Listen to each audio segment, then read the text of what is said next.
story happened like 10 years ago. I grew up in a smallish house. For the majority of my childhood, I shared a bedroom with my older brother, 2 twin beds on opposite sides of the room, 2 dressers and 2 closets. We didn't even have enough room for a desk. It wasn't cramped, but it wasn't exactly comfortable either. So when my brother went away to college, I immediately moved his bed out of the room and commandeered the space, so to speak. With his permission, of course. I was finally at the age where a bedroom desk was a necessity, so it was nice not having to do homework in the basement or upstairs in my dad's office. That arrangement worked seamlessly for the 2 years before I myself went off to college, at which point I wasn't living at home anymore, so it didn't matter. After graduating, my brother got a city job in our hometown area, so we ended up moving back into my parents' house. And the first thing he does? You guessed it, re-sees our bedroom that I had spent months of expended effort redesigning. I was a little irritated at first, but my parents contextualized it by saying I had basically done the same thing to him, so it was only fair. I couldn't argue with that, so I just accepted it. By the time I graduated, I had also found a city job, so I opted to move back into my parents' house, just like my brother had. Unfortunately, I didn't have a room anymore, so I'd have to make other arrangements. The only other unused room in the house was our upstairs guest bedroom, so even though it was half the size of my old room, it would have to do the trick. The guest room was right next to my dad's office, which was the only other room on that floor. It was also directly above the garage, which meant every time someone clicked the garage door button, the whole floor would vibrate for the full 10 seconds it took the door to open. The room kind of overhangs the house slightly since it's on the corner, so there were 2 windows on intersecting walls, one overlooking the driveway and one overlooking one of the sides of the house. It wasn't ideal, but it was private and quiet most of the time. This particular incident happened on a Friday evening when I was home alone. My brother was in Baltimore for some work-related conference, and my parents were spending the night at our family shore house like they did most summer weekends. I was coming off an absolutely grueling day at work, so I decided not to go out with any of my friends or even leave the house. I just wanted to order some food and call it an early night. It was around 11:30, and I was lying in bed reading a book, trying to unwind from the day. The house was completely quiet, which was kind of nice since it's usually pretty chaotic when everyone's home. That's when I heard the unmistakable sound of the garage door starting to rise, followed by that all too familiar vibrating of the floor that I'd gotten used to over the past few months. It took a few seconds for it to really hit me. None of my family members should have been home. My parents had specifically said that they were staying at the shore house until Sunday night, and my brother wasn't supposed to be back until Saturday afternoon. It took several seconds for that realization to fully sink in, but when it did, my heart started racing. I immediately jumped out of bed and looked out the window toward the driveway, but it was too dark to make out anything clearly. I could see that the garage door was open, but I couldn't tell if there was a car inside or who might have opened it. Without another thought, I rummaged through the closet until I found one of the baseball bats my parents had thrown in there for my younger days. As I was quietly walking down the stairs, I tried convincing myself that there was a logical explanation for the garage door opening. Maybe my parents had forgotten something and driven back. Maybe my brother's plans changed. Hell, maybe the door had glitched and opened on its own. When I got to the bottom of the stairs, right before turning the corner toward the main part of the house, I could hear faint voices. The voices were definitely coming from the other side of the house, where all the bedrooms were. They were too quiet for me to make out what they were saying, but I could tell that there were at least 2 people talking. That's when I knew for certain that someone had broken into our house. I pulled out my phone and dialed 911, whispering my address and telling the operator that my house was currently being burglarized. I left the call live and put the phone back in my pocket like they tell you to. The operator told me to stay put and not to announce my presence, but I felt this overwhelming urge to defend my house. It was like I was being compelled by some invisible force to do something rather than just hide and wait. So against the operator's instruction, I decided that's exactly what I was going to do. I crept down the hallway toward the voices, clutching the baseball bat as tightly as I could. As I got closer to my parents' bedroom, I could hear the sounds of drawers being opened and things being moved around. They were clearly searching for something valuable.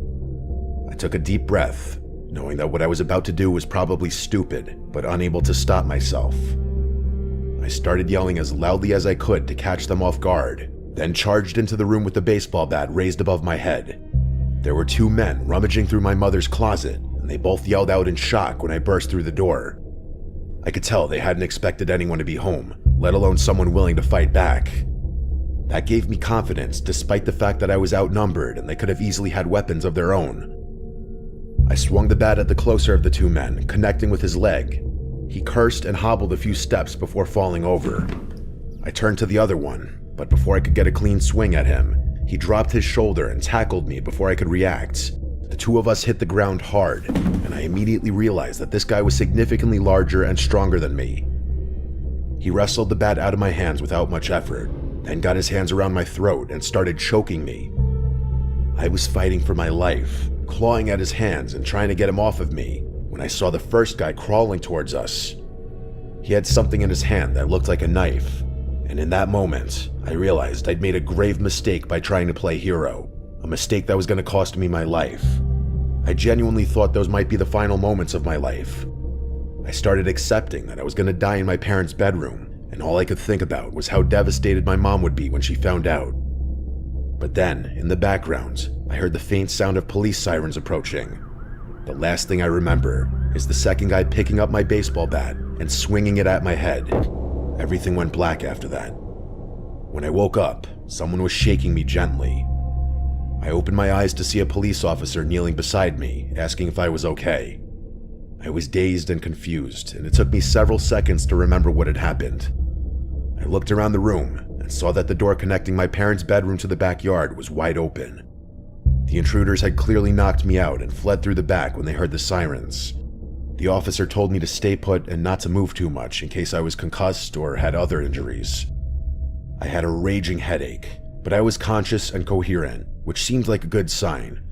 Once the paramedics confirmed that I was okay, I refused to go to the hospital despite their recommendations. I gave the officers a detailed account of what happened. They told me they were currently searching the neighborhood for suspects, but by the time they'd arrived, the men were already long gone. After the police finished their investigation and took some photos of the scene, I called my parents and brother to let them know what had happened. My parents yelled at me pretty harshly for being stupid enough to confront those guys, and I deserved it. Had I just done the smart thing and hid, there's a good chance the police would have been able to apprehend the perps. The men were never found, despite the police canvassing the neighborhood and following up on a few leads. My parents installed a comprehensive security system the moment they got back from the shore house, complete with cameras, motion sensors, lights, the whole nine. The days after the break-in, something kept bothering me about the whole situation. All the doors to my house were locked that night, and the only way to open the garage door was through a little button in my car that my dad had programmed to be a wireless switch. There was no way anyone would just stumble upon it. Whoever had broken in that night had known me or my family well enough to know where that button was. Up until that moment, I never locked my car when it was in the driveway either, so that's something the culprits would have had to know as well. Even more concerning was the timing. They somehow knew that my parents would be away for the weekend, that my brother was out of town. I don't live in that house anymore, but my parents were never able to determine who had broken in. It was actually something that made my dad really paranoid for a long time, since he too thought that whoever had broken in was close to the family in some way. I'm not going to go as far as to say that night changed me forever or anything cliche like that, but I will say one thing. Life before and after you've accepted you're going to die are two very different things. I can still remember that feeling of thinking it was the end for me. It just felt so dissociating. Nothing can replicate that feeling.